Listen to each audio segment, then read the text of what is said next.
طالبانو ته د شهباز شریف تازه اخطار. درنو لیدونکو ستړي مشئ.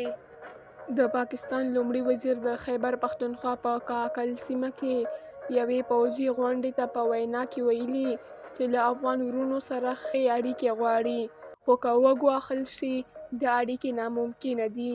د نوموړي هیواد لومړي وزیر دا څرګندونې د پاکستانیو طالبانو په ګډون نورو ترهګریزو ډلو ته په اشاره کړي دي چې یادونه کوي د اسلامي امارت واکمنۍ په تنظیم ورکړي او دغه ته روزول کیږي.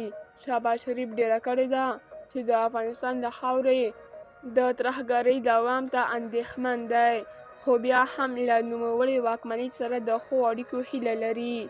هغه یادونه کړې ده چې پاکستان د ترهګرۍ ضد مبارزه کې 600 میلیارده ډالر زیان لیدلی دی. د دغه هیواد او د یادې واکمنۍ لوړپوړي پلاوي په وروستیو اونیو کې کابل او اسلام آباد ته لاړل چې له امنیتي اندېښنو سربیره یې پر سوداګرۍ، کډوالو او نورو سیمه ییزو ستونزو خبرې وکړې.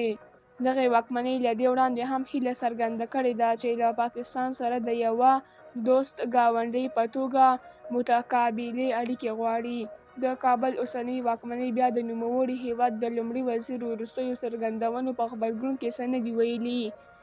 د چارو کارپوهان وایي چې دغه هیواد پر افغانستان د اسلامي امارت د واکمنۍ له واکمنېدو سره پر یادې واکمنۍ د پراخ نفوذ لرلو له امله محاسبه کړې وه، خو ښکاره یې تګلارې د پاکستان په خوښه نه دي.